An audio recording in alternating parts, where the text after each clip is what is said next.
and welcome back to Pro-Life Without Borders with Sarah and Mikayla. We are happy to join you on this very warm day. It's so toasty. It's so toasty. So I think we've mentioned this before, but our Slippery Rock office, which is where we film, is air conditioningly challenged. We don't have air conditioning. Yes, that would be the challenge. So downstairs where the clients are is sweet and cool and beautiful. It has air conditioning. It's lovely.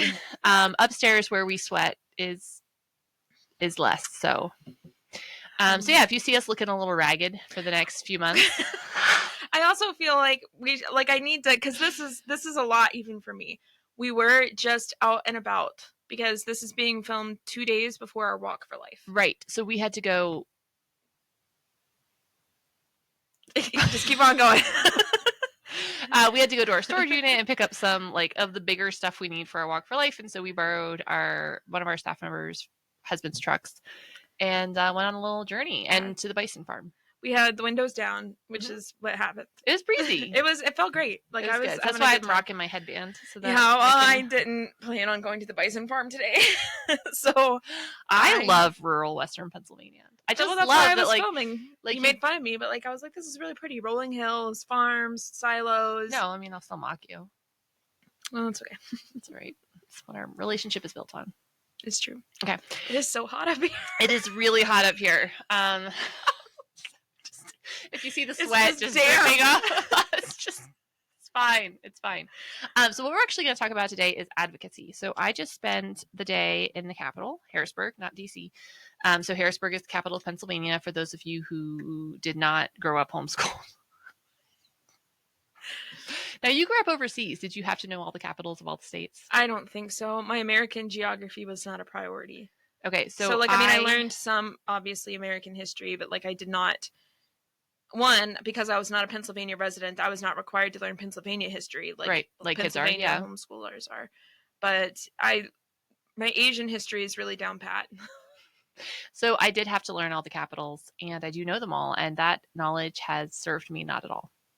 I know someone who knows all of the capital cities of all of the countries.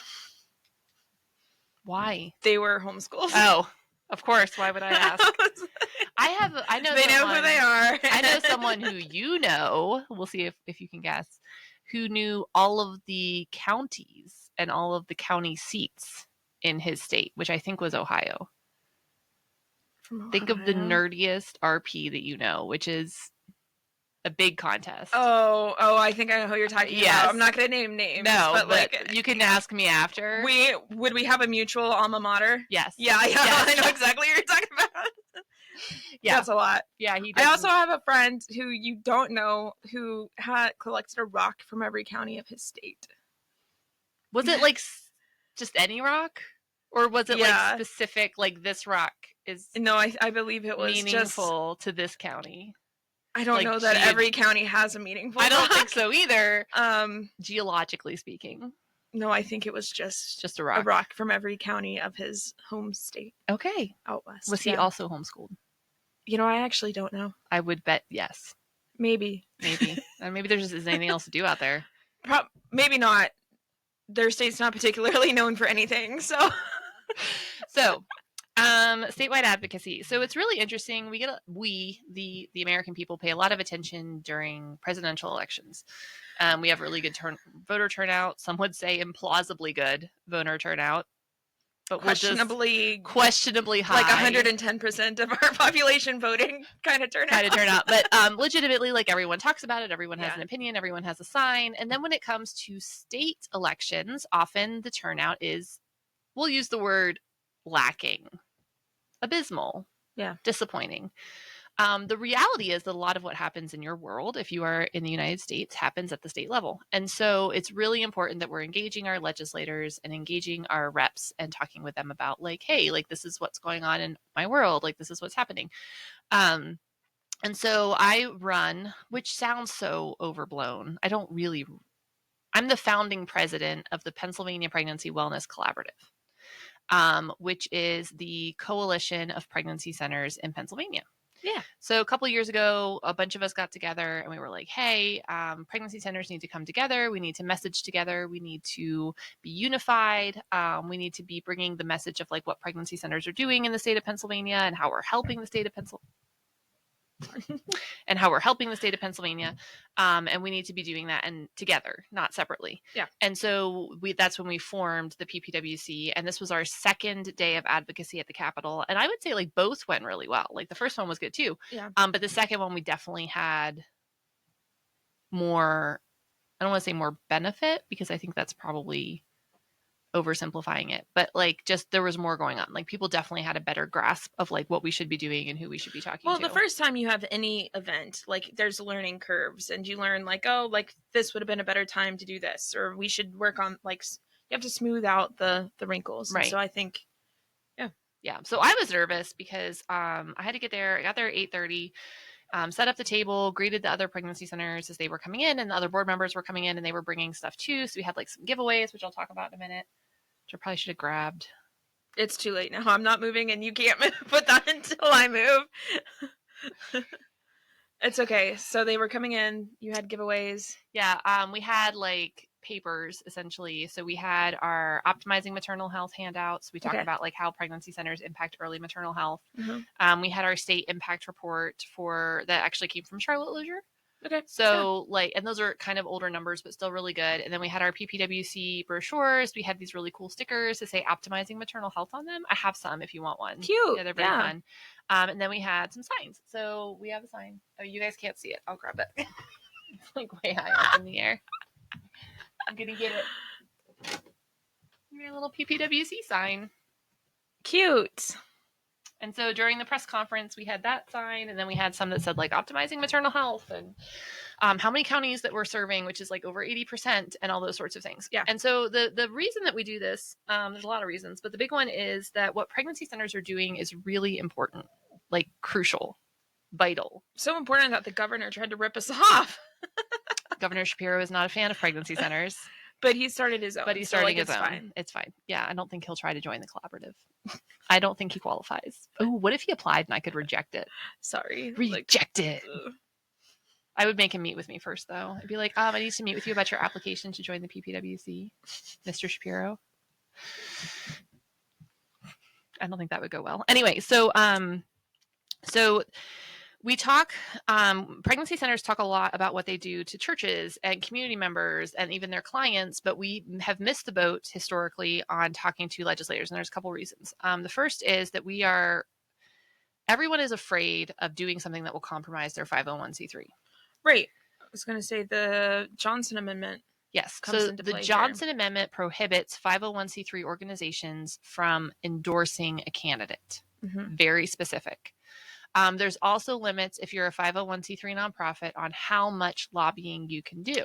Right. There isn't like a specific number, but generally it's like as long as you're under 10%, you are. I was going to say like clear. 10% was like the number that kind of got thrown around. Yeah. And you could make an argument for more. Yeah. If you're trying to run a nonprofit and claiming that you're spending 100% of your time lobbying, someone's going to complain because that's not the point of a nonprofit. Like you shouldn't be tax exempt if you're spending all of your time lobbying. Yeah, that's just that being said, like suspicious. A pregnancy center spending even 10% of their time lobbying would be insane. Like there's no way any of us are spending anywhere close to that. No. The other thing that's interesting to know is that as a 501c3, the 10% rule becomes null and void if you are lobbying for or against a bill that would impact your existence. Oh, yeah.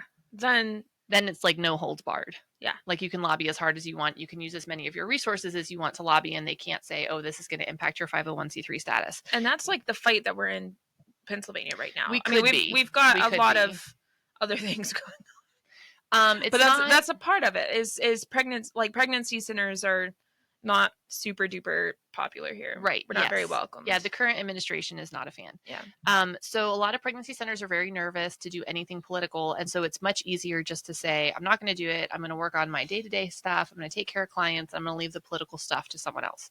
And the reality is that we can't do that in this climate. Well, and I think, just from like other issues and, as someone who likes to read and learn about things, I want to hear from people who are on the ground doing it. Like I appreciate full-time advocates. and the work that they do. But ultimately, no one is going to be able to speak better to the plight of pregnancy centers and the importance of the work that we do other than pregnancy centers. Right. And that's kind of what we realized, right? Yeah. Like, there are people who love us in Pennsylvania and all over the country, but they don't know us as well as we know ourselves. Yeah, I was like, we live it. Right. We eat, live, and breathe pregnancy centers. Right. And the thing is, even though their pregnancy centers are often networking with other centers in their region, not every center is going to be like, oh, I know someone across the state.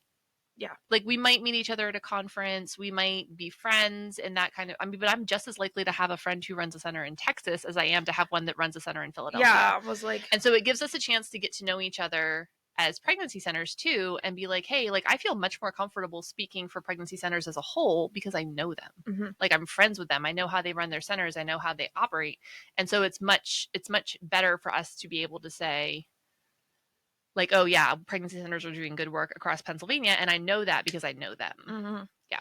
So our message at the Capitol was really talking about how pregnancy centers optimize early maternal health outcomes.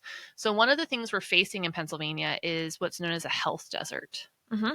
And so essentially what that means is that there's areas in our state and our country, but specifically in the Commonwealth of Pennsylvania, of which we learned there are actually 4. Right. Yes. So we said in a previous podcast we thought there were 2.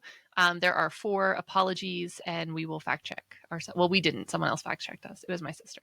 Well, I fact checked. Oh, you did. But then I was like, well, who's going to be upset about it? And it turns out people were upset. I can't remember what the 4th one is, but it turns out I think Kentucky is a Commonwealth. Isn't New Hampshire one? And I feel like it's one of the New England states. We're just making it worse by being like, I don't remember who they are. But Virginia, we were correct in that Virginia is a Commonwealth. Yes. So I knew that Virginia was a Commonwealth. Correct. I just didn't know that there were others. Anywho, there are 4. So 25% of the Commonwealths are Pennsylvania. And we have these areas where it is extremely hard to access maternal health care. So, and we live in one of those areas. Yeah. So like, there's fewer hospitals that are delivering babies. When the hospitals stop delivering babies, OBs start to move out, retire and not be replaced, those kinds of things. And so pregnancy centers become extremely important. The most critical time in pregnancy is almost always the first trimester. So the exception would be if someone was having like a very complicated pregnancy, and like then potentially their 3rd trimester could be more critical. Right. You start. But as far as like laying down development, like organs are developing, like brain, all of that stuff is happening in the first trimester. And so things like alcohol, drug use, even using prescription drugs, like as directed by your doctor, proper nutrition. Right. You have to consider whether those are safe during pregnancy, like whether you're eating healthy, those sorts of things. And so pregnancy centers really fill that gap, because we have women coming to us when they're 4, 5, 6, 7, 8 weeks pregnant, which is long before they're going to be seen by an OB. Yeah. I was going to say, like, I think I don't know that we have statistics on this, but the average locally to us seems to be people aren't getting in until at least 12 weeks. Yeah, 12 to 14 locally. I believe nationwide it's 9.6 weeks, and that's definitely not happening here. Right. Like, it's way later here. Maternal health desert. Right. Like, they don't have time to be. Yeah. Yeah. And when women do see their OB, the visits are often very short because the OBs are overloaded. Reimbursements aren't great. And so they're trying to see enough patients to meet their needs, and so sometimes if you have a client has a special need, it's hard for her to get the time that she needs to really discuss that. And I'm not accusing OBs of being neglectful. They're not. There's just not enough of them to go around. Right.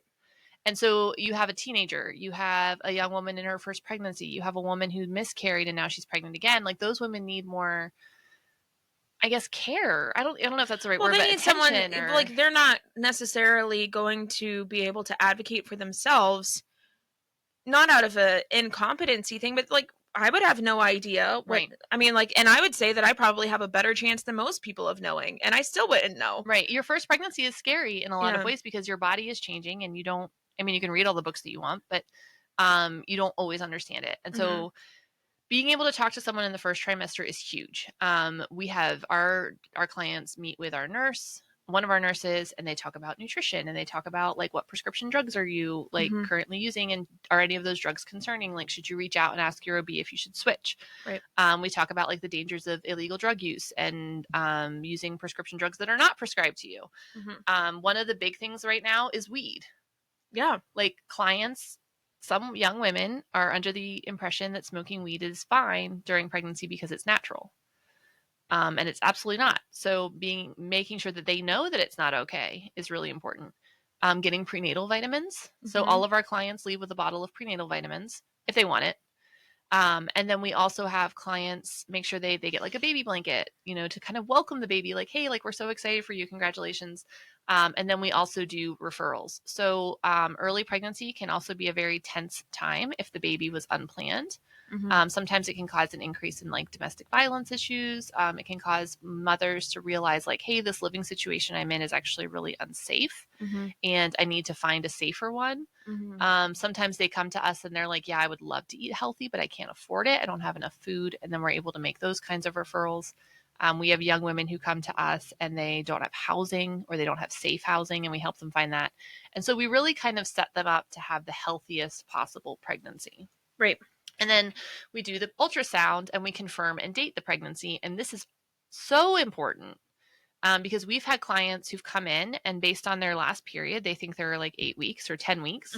So they would call their OB and their OB would say, okay, we'll schedule you in 2 weeks or 3 weeks or 4 weeks. Right. And they are actually 35 weeks. Yeah. And they haven't had prenatal care this whole time. And so then that becomes like, we're going to call the OB and like, you're going to get in tomorrow. Because you need to be seen right away. And those kinds of things need to be caught early, and OBs just don't have the time to do it. Yeah. And so pregnancy centers have become an absolutely critical part of the maternal health landscape, especially, I shouldn't say especially, but I mean, that's where we are in Pennsylvania, nationwide. Yeah. And I think a lot of people know that pregnancy centers do good work, but they're unaware of how crucial it is from a medical perspective. Right. So you hauled it over to Harrisburg. Went to Harrisburg. I dragged my 13-year-old with me, which he wanted to come, but it actually worked out really well because there is no such thing as parking close to the Capitol building. Not really, because they have all those gardens and stuff and like landscaping around it. Yeah. And so I had to schlep like all of my like tabling stuff and whatever. I can see how having a 13-year-old son would be beneficial. It's really convenient. We had folders for all of our representatives. So because we have 5 locations, I pulled all of the reps for those locations. Most of them know me. I was about to say, I would say one does not. I don't think the state senator that technically covers like where our Butler office is, I don't think he and I have met. Scott Herschel.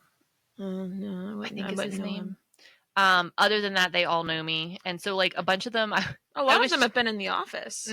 Yeah. A lot of them have toured the office or come to the banquet. Yeah. I was about to say I've interviewed some of them. And then one of them, like a couple of them, we were just texting. Like one of our reps. we're just texting friends. Hey, I'm here in Harrisburg. And then I felt really bad because Aaron Bernstein was supposed to come by. And he totally did. And I wasn't at the table because I was meeting with Philadelphia reps with the Philadelphia Pregnancy Center, which was intense. Yeah. Because they're not a big fan necessarily. No. Yeah. Our state representatives by and large are very friendly with us. Oh, ours are. Yeah. Sure. It was like, but Philadelphia, if you're listening to this from the eastern part of the state, it's a little different. Please get it together. No, I mean, it was actually really, really good though. Because I feel like I've gotten used to just like texting. Like, hey, Michelle.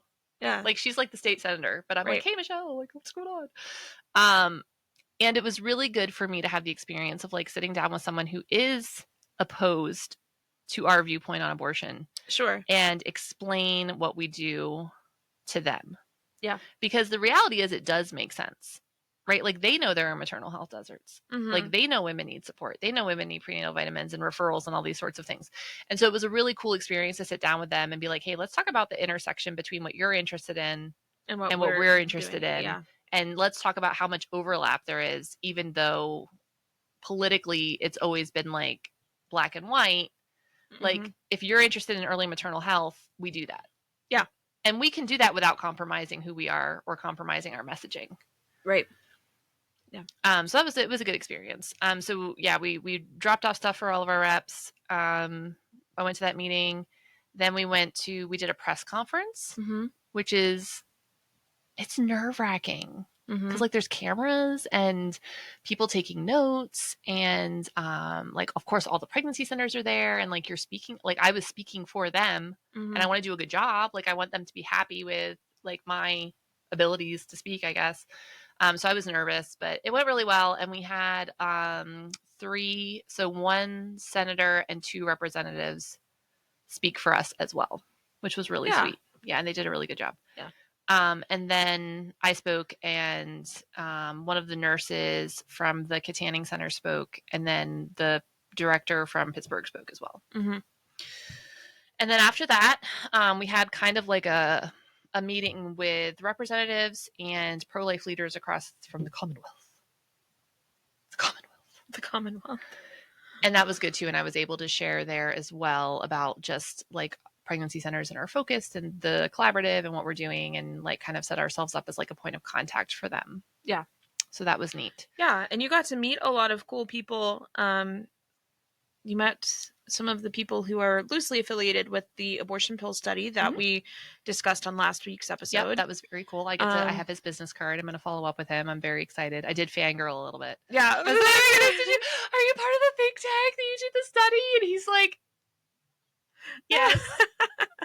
I would have been fangirling too, for sure. Like, I'm sad I didn't get to go, but next year you should totally come. Yeah. Well, I was going to like offer it up. If you were doing a day trip, I was going to be like, I'll drive out to Harrisburg with you. But then you were like, oh, like my son's going. I can't remember what's the name of the son. I think it was Eli. I just drew a total blank. I was like, one of them were going, and I was like, never mind. Sorry, Eli, buddy. Yeah. And so I was just like, nah. It'll be okay. You should totally come next year. Oh yeah, for sure. I was going to bring you to Allentown with me, but you had to be out of town. I can't remember where I'm going. Oh, is that in like 2 weeks? Oh, yeah. My friends get married. Again. Love you, Devin. Oh, no, this is Devin. Okay.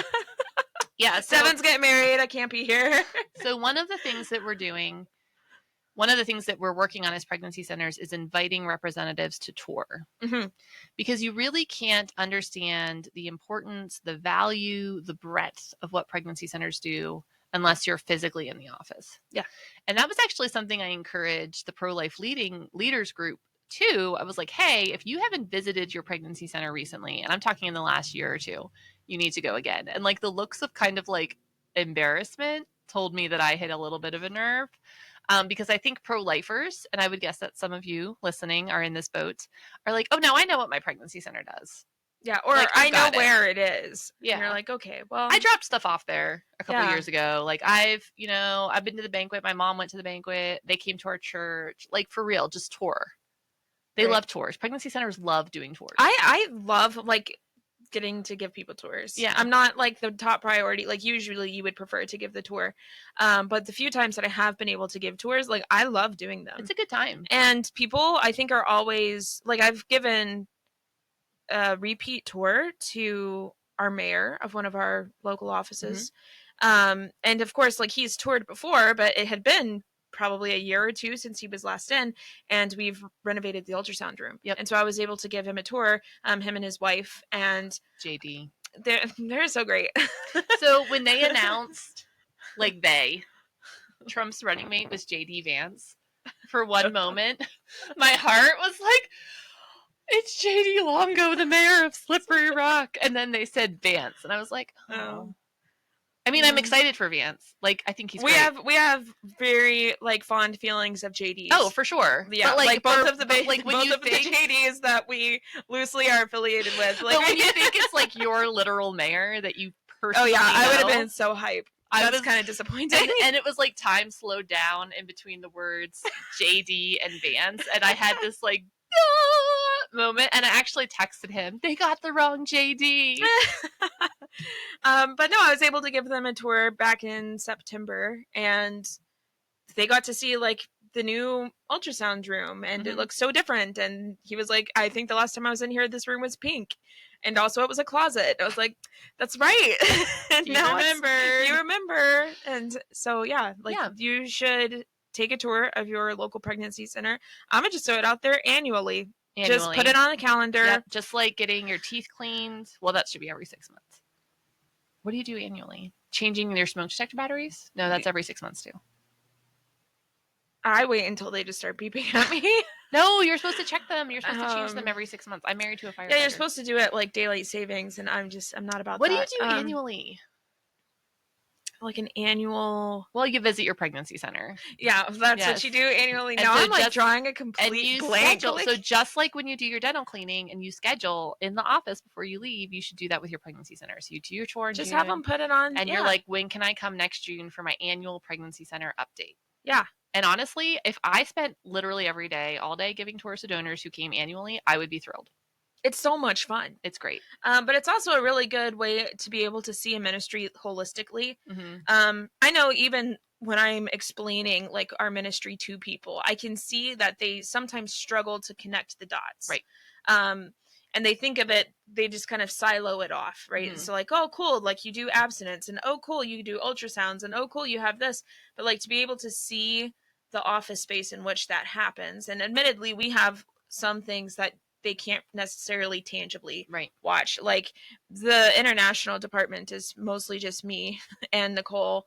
And we were map. I usually show people your map. I'm like, and this is Mikayla's office, and this is her map. And I'm like, Mikayla's office has like stuff on the floor, and your I'm office is struggling a little. I'm trying my best, but like stuff just gets shoved in there. It's all your stuff. Some of it's not my stuff. People just drop stuff off, and they're like, "We'll just put this in the closet." And I'm like, "Remember when I had a closet?" Okay. Anyway, and the other thing that's definitely I shouldn't say an issue because it's not a good word, but it's challenging is if you tour your center once, it's hard to explain everything. Like we're a very there's a lot of moving parts to this organization. Like there's a lot of ministries, there's a lot of details, there's a lot of facts. And so when I'm giving a tour for the first time, I really shorten it. I'm not going to try to tell them literally everything about the ministry because they're going to be totally overwhelmed. Right. So if you come one year and you get kind of like the intro, the Pregnancy Center 101, and then you come the next year, then it's like, oh, what's new in these areas I already know about, and tell me about an area you didn't tell me about last time or something I'm not as familiar with. And so there's always new things to learn, new challenges, new struggles. The other thing I always encourage people to ask, and like if I had a donor use my words, I would probably be so like excited. Ask your executive director what keeps them up at night. Like, don't ask like, oh, what are your needs? Or how can I help you? I mean, those are really sweet things to ask, and we can answer that too. But if someone, like when someone asks me like, what's stressing you out? What's upsetting you? What's keeping you up at night? That's where you're going to find like the raw, real problems. Because it's not me trying to like curate and, oh, like, how can you help us or whatever. Like, you're going to hear like, this is what we're up against. Like, this is what our challenge is. This is what's bothering me. And then maybe God is leading you into something that I would not have necessarily like discerned. So that's always fun. I love that. And so, but the thing is, like the Pennsylvania Pregnancy Wellness Collaborative is a state coalition for Pennsylvania. It doesn't really go outside of Pennsylvania. So we have offered like encouragement to other coalitions. We showed up. There was a thing that one of the New Jersey centers had to deal with that we showed up for. Like, we can do those kind of things, but we're really limited to Pennsylvania. So if you're not in Pennsylvania, find out if your state has a coalition of pregnancy centers. Some do. Some are very, very robust. A lot don't. Or they're very small, or they're struggling, or they're having a hard time. And so if you're the kind of person who's like, well, I don't know if I could volunteer for a pregnancy center. Maybe that's not my thing. That's not my jam. But I want to do something for pro-life. You may be a really good fit to volunteer for the coalition.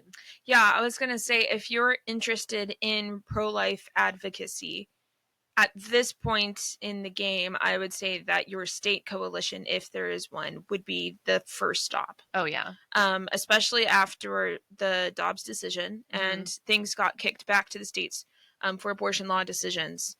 Your state coalition, if you have one, is going to be the best place to know what's going on, what bills are coming up, who should we talk to, who are our allies, who are people who have not yet been convinced of the greatness of pregnancy centers. Because there's really only allies and potential allies. Yeah. They just haven't found out yet. Yeah. Strangers are just friends we haven't met yet. Yes. That's how I lived my whole life. Yeah. That's how I ended up bicycling. Everyone is a stranger until proven otherwise. But that's how I ended up bicycling in a sketchy area of Harrisburg. I am not cycling with you in Harrisburg next year. That's for sure. No, I found an approved parking spot. So okay. We'll be better next year. Okay. Yeah. I'm like, no, I'm not. You're like, I'll stay in the hotel room. I'll come bail you out. Like, I want to see the map of the bike trail beforehand. Okay, fine. So I genuinely believe, and it might sound kind of Pollyanna. Actually, I have a friend named Pollyanna who used to run a pregnancy center. Oh, that's fun. Yeah. It might sound kind of Pollyanna-ish, but I genuinely believe that there's a ton of common ground on both sides of the aisle when it comes to pregnancy centers. And I think if we can set aside some of the political machinations, and realize that maternal health is maternal health. And if an organization is willing to provide pregnancy tests, ultrasounds, STD testing and treatment, well women exams, referrals, support, encouragement, even though that organization does not provide abortion, that does not make them a bad organization. Right. Like, abortion should not be the litmus test for whether or not an organization is worthy. And I think that that's something that we have to sometimes we have to convince people of. But it's true. I mean, it's true. And pregnancy centers, and I'm not looking at it, but just we have that state impact report through CareNet and Charlotte Lozier, and just the amount of money that pregnancy centers give out, like as far as like supplies and services and things, is just crazy. And all of that is coming, or the vast majority of it anyway, is coming without any state or federal funding. Right. And it's also for free. Yeah. So it's not a sliding scale. You're not going to show up and be told, oh, bring us your pay stub and bring us your husband's pay stub and bring us your address. And we need two things that are proof of address. Like, you literally just walk in and you're good. And we do ask for a photo ID. Yeah. But the reason we ask is because if a client comes in and sees us, and maybe she has a pregnancy test, maybe she has an STD test, whatever, if she comes back in and wants her information, we want to be able to confirm that she is who she says she is. Right. Because the reality is that if like, for example, I have all my sister's personal information. Like, if I wanted her documentation, I could walk in and I know her birth date. Like, I know her mother's maiden name. I know, like, all of the things about her that would give me access to her stuff. And so we want to make sure that if someone comes in saying, oh, I want my record, that we're giving their record to them. Right. But, like, that being said, if a woman is like, no, I'm not comfortable with that, well, that's her choice. Yeah. And that's really what it comes down to. Pregnancy centers are all about the comfort of the client. They're about serving the client, and they're about making sure that every woman has what she needs. And the other cool thing about pregnancy centers that we talked a lot about at the Day of Advocacy is the fact that we are a truly grassroots organization. Locally funded, locally governed. Like, something we've talked about with that they have a struggle with in Africa is that all of these big organizations are coming in and, like, starting grassroots organizations. Well, that's not really grassroots. Okay. Yeah. Yeah. And so it's very different for me. I live 15 minutes from one office and like 25 minutes from another, and like varying amounts from the satellites. I run into people that receive our services in the grocery store and at church and like in the community. I'm going to have a very different take on that than if I'm running an organization that's 300 miles away. Right. Yeah. So I think one of the biggest things that came out of like the Harrisburg Day of Advocacy, at least for me, is the importance of local elections. Yes. Because we're talking, we're working with state representatives, and even state senators. And I think it's very tempting to say, okay, every 4 years, I'm going to go to the polls. I'm going to do my duty as an American citizen, and I'm going to vote in the presidential election and be done there. And I think especially things like state representative elections tend to have poor or at least lower turnout than usual. But in the fight, at least where we're at now in the fight, they're crucial. They're crucial. Yeah. Like state representatives. I mean, obviously I learned about legislative systems and whatnot in school, but like to see it in action and to know, to look at a bill that's coming through and to be able to say, hey, I've met these 3 people. Like, I know these people. Yep. They were in the office, or I talked to them at this event, or I've written letters to their office, like to be able to make that connection, I think is really important. It was so cool because Eli was sitting next to me and one of the attorneys was speaking and from PFI, and he very quickly went through like House, Senate, Governor, Superior Court. Yeah. And was explaining, like, just talking about it. And I said, Eli, did you hear that? That's the executive, legislative, and judicial branches. And his face just like lit up. Because like all of a sudden it went from the school book of like, what are the 3 branches of government? Yeah. And you have to fill it in to like, wait, that's her. Yeah. Like, I met a judge like 10 minutes ago. Right. Like, kind of thing. Yeah. And so it really like brought it home for him. Yeah. The other cool thing about local elections is like, for example, President Trump is not going to come to my house and sit down at my kitchen table and explain to me why I should vote for him. The chances are pretty slim. I'm not going to lie. I guess they're never 0, but but they're very close. Very close to 0. However, State Representative Marla Brown, would. Yeah. Because she's local. And like, you may run into, if you live in our area, you run into her at church, you run into her at the grocery store, you run into her at the gas station, wherever. And so you have a chance to really talk to these people and get to know them and hear what they believe and hear what they think. And I think a lot of Americans are unaware of how willing their representatives are to meet with them. And it's kind of like, oh, well, I read their website or they sent me a mailer and I guess that's it. Well, no, like you could go to their office. Yeah, I was like, go to their office. Schedule an appointment. Yeah. So vote in your local elections. Please. Actually, the day that this podcast would come out would be May 20th, which is in fact an election day. No, it's the 20th. Oh, I got to get that together. Because I'm going to. No, the 29th is Memorial Day. Oh, right. Yeah. I knew it was something. That doesn't make any sense. How is the 20th and the 29th? Anyway, whatever Tuesday this is. Hold on. Pennsylvania elections. We really should do No, more. It's this Tuesday. Are you sure? I'm positive. 100%. Hundo? 100%. Oh, don't do that. Don't do that. 100%. Google it. Pennsylvania elections. When are they? PA primary. May 20th. May 20th. Boom. Okay, my bad. Tuesday, May 20th. Today, technically, for those who are watching the podcast. Yes. So grab your mom, grab your kids, grab your grandma, go to the polls, do some quick research on your phone before you go. It's annoying sometimes. You're tired. You don't want to leave the house. You don't want to put on real pants. You're working. You're hungry. You don't even have to put on real pants. You don't. Go in your yoga pants. Go in your gym shorts, your jammies. Drag your 17 children in. Whatever you've got to do, go vote. Local elections, May 20th, Pennsylvania. I don't even know what other states are doing. I didn't even know what we were doing. Yeah. But I'm going to do it. I believe... it's going to be a little bit different depending on what area you're in, right? Because they're local elections. But I believe the big thing is that we are voting to retain, for retention for judges. We have a couple of judges that are up for retention. Yes. And so we have to vote on that. So do your research. We're not going to tell you what to do. Nope. But do your research, vote your values. And if you don't know, call or contact or go to the website of a political group that you tend to agree with. And see what they say, because they'll probably have recommendations for you that are in alignment with your values. I'm pretty sure the Pennsylvania Family Institute has a voter guide out. Yeah, LifePak does too. Yeah. LifePak is actually the one I usually go to, but PFI is also excellent. And if you're on the different side of the aisle, well, then that's between you and God. I don't know how to help those people figure out who to vote for. No, I guess go to the same places we said and vote the other people. Right. I don't know. So, but everyone should go vote. Yes. Once. You should vote once. What is the Jesus moment in all of this? If your relative is not able to cognitively vote, don't vote for them. They just don't get to vote. Right. So if grandma is really struggling and she's in a season of life where she is not able to make decisions, don't just fill her ballot out for her, because that's not cool. Yeah.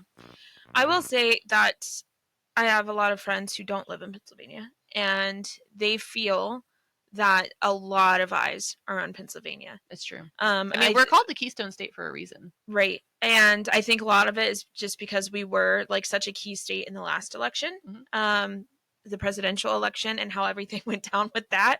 And the fact that we had to like recount votes and it took forever. It wasn't the Al Gore election rough, but it was rough. No, but it was like not perhaps our finest moment as a state. Well, Pennsylvania has a lot of electoral votes. But I'm proud of them for like making sure that they were correct in the count. Yes, absolutely. And they're taking further steps to ensure that things are done above board.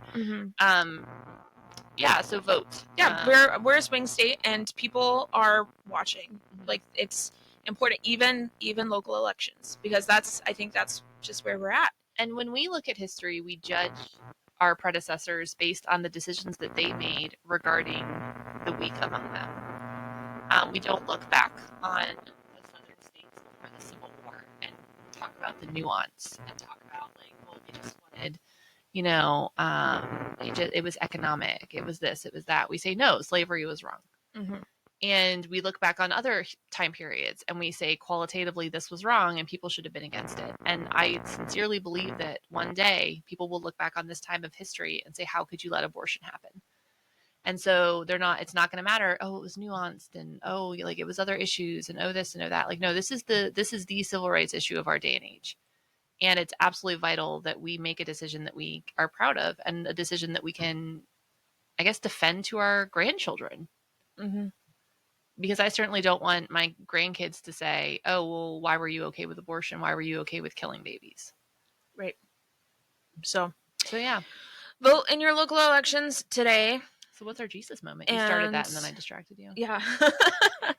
What is the Jesus moment in all of this? I guess it's throughout the Bible, and I'm in Psalms right now.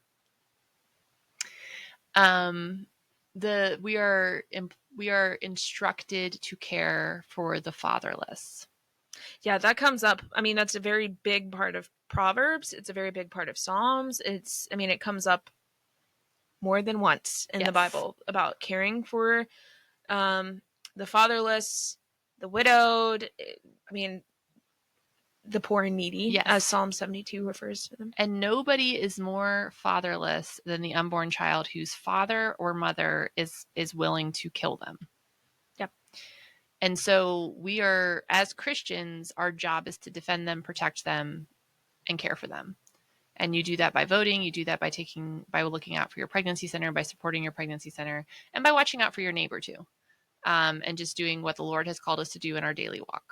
Yeah. It's more than just the daily grind of working at a pregnancy center. Very important work. But at the end of the day, like, we have to attack this from all sides. Right. And being an informed voter, an active voter, a registered voter, is just one of many ways in which we care for the unborn. Yeah. So vote, read your Bible, care for babies, look out for your pregnancy center, and do a tour. And if you're local to Slippery Rock, Newcastle, Butler, Mercer, or Sandy Lake, Pennsylvania, come to a tour here. And we will be happy to show you around and tell you all about what we do. Yeah. All right. See you next week. See ya.